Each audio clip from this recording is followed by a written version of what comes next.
On March the 1st, I was in a church singing in a choir. Coronavirus somehow got in the church.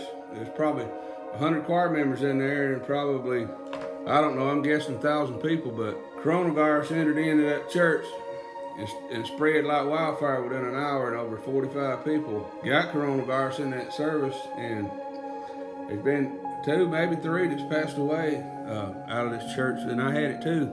Came home and started feeling bad within about 2 or 3 hours. It started hitting me. I started getting weak, started feeling bad, got to where I couldn't breathe good.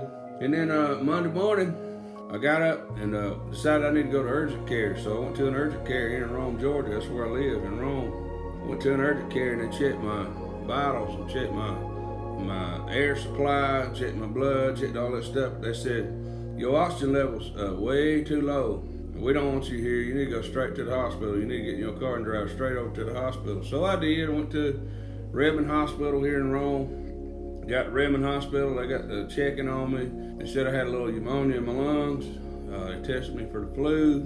Flu came back negative, but they kept me all day, running fluids through me and antibiotics. They decided to send me home, so they sent me home on Monday evening. So I laid in the bed from Monday to Friday, so 4 days. I laid in the bed 4 days when I come home from the hospital, and it just kept getting worse. So I went back to the hospital. They got the CDC involved. They took this swab and took it to the CDC, and it come back positive. I had coronavirus. So, I was admitted in the hospital. They run fluids through me. They ran antibiotics through me, give me breathing treatments, and it just kept getting worse and worse. And I guess after I laid in the hospital for about 6, 7 days, the doctors came in and said, you ain't getting no better, you're getting worse. Both your lungs is filled with fluid. Laid in the bed, and it kept getting harder and harder to breathe. And I guess it was about 3 o'clock in the morning. I felt the Lord, and I felt Him blow into my lungs, and He blew air into my lungs. And I took a deep breath, and from that moment on, it changed. Well, my doctors came back in at 6:30. They said, yesterday your lungs was filled with fluid, and we come back in here this morning and said, you ain't got no fluid in your lungs at all. Said, we just got to know what's going on with you. Said, are you a praying man? I said, yeah, I'm a praying man. I've been praying all my life. That one of them doctors told me, said, well, we found in our practice that men who pray, men who stand on the Word of God, that positive energy causes the body to begin to heal itself. And, we're just amazed at the turnaround that you've come through like this.